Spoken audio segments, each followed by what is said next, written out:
नमस्कार, मैं हूं निकिता और आप देख रहे हैं सत्य हिंदी। एक नजर डालते हैं अब तक की सुर्खियों पर। नेशनल हेराल्ड मामले में दिल्ली की राउज एवेन्यू कोर्ट द्वारा सोनिया गांधी और राहुल गांधी के खिलाफ ईडी की मनी लॉन्ड्रिंग शिकायत पर संज्ञान लेने से इनकार किए जाने के बाद कांग्रेस ने बुधवार को बीजेपी पर तीखा हमला बोला। कांग्रेस सांसदों ने संसद परिसर में ईडी के दुरुपयोग का आरोप लगाते हुए जोरदार प्रदर्शन किया, जबकि पार्टी कार्यकर्ताओं ने देश भर में विरोध प्रदर्शन किए। कांग्रेस अध्यक्ष मल्लिकार्जुन खड़गे ने फैसले को सत्य की जीत बताते हुए प्रधानमंत्री मोदी और गृह मंत्री अमित शाह से इस्तीफे की मांग की। खड़गे ने कहा कि यह केस राजनीतिक बदले की भावना से गढ़ा गया था और कोर्ट का फैसला सरकार के चेहरे पर तमाचे जैसा है। कांग्रेस नेताओं ने केंद्र पर जांच एजेंसियों के दुरुपयोग का आरोप लगाया और कहा कि ईडी के जरिए विपक्षी नेताओं को परेशान किया गया। वहीं बीजेपी ने कांग्रेस पर जनता को गुमराह करने का आरोप लगाया है। पार्टी प्रवक्ता गौरव भाटिया ने कहा कि कोर्ट ने मामला खारिज नहीं किया, केवल तकनीकी आधार पर संज्ञान नहीं लिया गया और ईडी जांच जारी रख सकती है। दरअसल कोर्ट ने स्पष्ट किया कि यह जांच निजी शिकायत पर आधारित थी, एफआईआर पर नहीं, इसीलिए पीएमएलए के तहत कार्रवाई अभी टिकाऊ नहीं है। महिला का हिजाब खींचने का मामला तूल पकड़ रहा है। बिहार के मुख्यमंत्री नीतीश कुमार का वीडियो सोशल मीडिया पर अभी भी वायरल है। जिस महिला का हिजाब नीतीश कुमार ने खींचा था, उसने बिहार सरकार की नौकरी ज्वाइन करने से इनकार कर दिया है। हालांकि परिवार ने उससे अपने फैसले पर फिर से विचार करने को कहा। परिवार का कहना है कि इस घटना के लिए नीतीश कुमार ही जिम्मेदार हैं। इस घटना ने राजनीतिक हलचल मचा दी है और विपक्षी दलों ने इसे महिलाओं की गरिमा पर हमला करार दिया है। लेकिन हैरानी की बात है कि बीजेपी और एनडीए के सहयोगी दल बेहुदे बयान देकर इसे सामान्य घटना बनाने की कोशिश कर रहे हैं। यह घटना 15 दिसंबर की है, जब पटना में आयुष डॉक्टरों को नियुक्ति पत्र बांटे जा रहे थे। वीडियो में नीतीश कुमार एक महिला डॉक्टर नुसरत परवीन से हिजाब हटाने का इशारा करते हैं और फिर खुद इसे नीचे खींच देते हैं, जिससे उनका चेहरा सामने आ जाता है। इस पर मौके पर मौजूद कुछ लोग हंसते दिखे, जबकि डिप्टी सीएम सम्राट चौधरी ने उन्हें रोकने की कोशिश की। नीतीश कुमार के वायरल वीडियो की घटना पर एनडीए के सहयोगी और यूपी के कैबिनेट मंत्री संजय निषाद ने विवादित बयान दिया। एक स्थानीय न्यूज चैनल को इंटरव्यू में हंसते हुए उन्होंने कहा कि अरे वो भी तो आदमी है ना, नकाब छू दिया तो इतना हल्ला, कहीं और छू देते तो क्या हो जाता। इस बयान को मिसोजिनिस्टिक यानी महिला विरोधी और असंवेदनशील बताते हुए विपक्ष ने कड़ी आलोचना की। कांग्रेस नेता सुप्रिया श्रीनेत और पूर्व कांग्रेस विधायक असलम शेख ने इसे घृणित करार दिया। वहीं बवाल पढ़ने पर संजय निषाद ने सफाई दी कि उनका बयान स्थानीय भोजपुरी लहजे में हल्के फुल्के अंदाज में कहा गया था और किसी महिला, समुदाय या धर्म को ठेस पहुंचाने का इरादा नहीं था। यदि किसी को बुरा लगा तो वे अपने शब्द वापस लेते हैं, लेकिन संजय निषाद ने नीतीश कुमार की एक बार भी निंदा नहीं की। समाजवादी पार्टी नेता सुमैया राणा ने लखनऊ के कैसरबाग थाने में नीतीश कुमार और संजय निषाद के खिलाफ शिकायत दर्ज कराई है। उन्होंने मांग की है कि नीतीश पर महिला की गरिमा भंग करने के लिए धारा 354 और निषाद पर धार्मिक भावनाएं भड़काने के लिए धारा 153 के तहत एफआईआर दर्ज की जाए। सुमैया ने कहा कि संवैधानिक पद पर बैठे व्यक्ति का ऐसा व्यवहार अन्य कार्यकर्ताओं को प्रोत्साहित करता है। कांग्रेस सांसद इमरान प्रतापगढ़ी ने भी कहा कि नीतीश कुमार की तबीयत ठीक नहीं है। हम उनकी मानसिक स्थिति पर टिप्पणी नहीं कर सकते, लेकिन संजय निषाद की तबीयत ठीक नहीं है, यह बात पहले देश को पता नहीं थी और उनके बयान से यह बात सामने आ गई है। जिस तरह से नीतीश कुमार ने एक महिला का हिजाब खींचा, उन्होंने पहले भी ऐसा किया है। महिलाओं के प्रति उनकी मानसिकता विधानसभा में पहले ही झलक चुकी है, जहां उन्होंने बेहद घटिया टिप्पणी की। वहीं बीजेपी सांसद अपराजिता सारंगी ने नीतीश कुमार का बचाव करते हुए कहा कि यह निर्दोष हरकत थी और इसमें कोई दुर्भावना नहीं थी। यह पिता जैसा स्नेह था ताकि शिक्षित महिला का चेहरा दुनिया देख सके। इससे किसी को नुकसान नहीं पहुंचा। मामले को लेकर पुलिस ने शिकायत मिलने की पुष्टि की है, लेकिन अभी एफआईआर दर्ज होने की जानकारी नहीं है। पश्चिम बंगाल में विशेष गहन पुनरीक्षण यानी एसआईआर के तहत जारी ड्राफ्ट वोटर लिस्ट में मुख्यमंत्री ममता बनर्जी के विधानसभा क्षेत्र भवानीपुर में बड़ी संख्या में नाम हटाए जाने से सियासी विवाद तेज हो गया है। चुनाव आयोग के आंकड़ों के मुताबिक जनवरी 2025 में भवानीपुर में 2,06,295 वोटर थे, जो अब घटकर 1,61,509 रह गए हैं, यानी करीब 44,000 787 नाम हटाए गए हैं, जो कुल वोटरों का लगभग 21.7% है। इसके मुकाबले पूरे राज्य में औसतन सिर्फ 4% मतदाताओं के नाम हटाए गए हैं। इस अंतर को लेकर टीएमसी ने सवाल उठाए हैं और आशंका जताई है कि प्रक्रिया राजनीतिक रूप से प्रेरित हो सकती है, खासकर मुख्यमंत्री के अपने क्षेत्र में। टीएमसी नेतृत्व ने बूथ स्तर के कार्यकर्ताओं को हटाए गए नामों की घर घर जाकर जांच करने और हर वैध मतदाता का नाम बहाल कराने के निर्देश दिए हैं। राज्य स्तर पर ड्राफ्ट सूची में कुल 58.20 लाख नाम हटाए गए हैं, जिनमें अधिकतर मृत, स्थानांतरित, पता नहीं मिलने वाले और डुप्लीकेट वोटर शामिल हैं, जबकि घोस्ट वोटर की संख्या 1.83 लाख बताई गई है। दक्षिण कोलकाता के भवानीपुर, कोलकाता पोर्ट, बालीगंज और रासबिहारी क्षेत्रों में भी कुल 2.16 लाख से अधिक नाम हटाए गए हैं। टीएमसी ने दावा किया है कि वह 2026 विधानसभा चुनाव से पहले किसी भी वैध वोटर के अधिकार से समझौता नहीं होने देगी।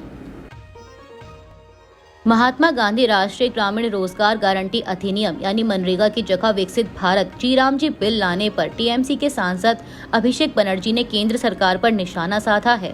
उन्होंने कहा कि मनरेगा योजना से महात्मा गांधी का नाम हटाना बीजेपी की नजरों में उनके महत्व को दर्शाता है।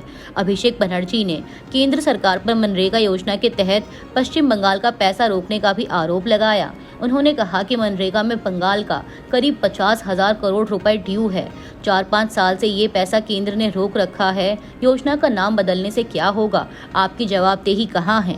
अभिषेक बनर्जी ने आगे कहा कि महात्मा गांधी का नाम ही हटा देना ये दर्शाता है कि मोदी और बीजेपी सरकार की नजरों में महात्मा गांधी का क्या महत्व है। दिल्ली में वायु प्रदूषण गंभीर बने रहने के बीच सरकार ने कई कड़े उपायों का ऐलान किया है। बुधवार को प्रेस कॉन्फ्रेंस में मंत्री कपिल मिश्रा ने बताया कि प्रदूषण को देखते हुए राष्ट्रीय राजधानी क्षेत्र दिल्ली में सभी सरकारी और निजी कार्यालय 50% स्टाफ क्षमता पर काम करेंगे, जबकि बाकी बचे कर्मचारियों को वर्क फ्रॉम होम की अनुमति होगी। इसके अलावा निर्माण कार्य बंद होने से प्रभावित सभी रजिस्टर्ड और वेरीफाइड निर्माण मजदूरों के बैंक खातों में 10,000 रुपए का सहायता अमाउंट सीधे ट्रांसफर किया जाएगा। इसी बीच संसद के शीतकालीन सत्र के दौरान सांसदों ने प्रदूषण के मुद्दे पर सरकार को घेरा। यूपी के सांसद चंद्रशेखर आजाद संसद परिसर में जहरीली हवा है, सरकार लापता है लिखी तख्ती लेकर पहुंचे और कहा कि AQI 450 पार होने के बावजूद सरकार गंभीर कदम नहीं उठा रही। आम आदमी पार्टी के सांसद अशोक मित्तल ने दावा किया कि AQI 500 पार कर चुका है और मौजूदा सरकार सिर्फ आरोप प्रत्यारोप में लगी है। बुधवार को दिल्ली का AQI 328 दर्ज किया गया, जो खराब श्रेणी में है, जबकि मंगलवार को यह 377 था। शहर में घना स्मॉग छाया रहा और सुबह 9 बजे तक 40 में से 30 मॉनिटरिंग स्टेशनों पर हवा बेहद खराब श्रेणी में दर्ज की गई। दिल्ली NCR में गंभीर वायु प्रदूषण पर सख्त रुख अपनाते हुए सुप्रीम कोर्ट ने बुधवार 17 दिसंबर को कई अहम निर्देश जारी किए। अदालत ने NHAI और MCD से राष्ट्रीय राजधानी की सीमाओं पर स्थित 9 टोल प्लाजा को अस्थायी रूप से बंद करने या स्थानांतरित करने पर विचार करने को कहा, ताकि भारी ट्रैफिक जाम और वाहनों से होने वाले उत्सर्जन को कम किया जा सके।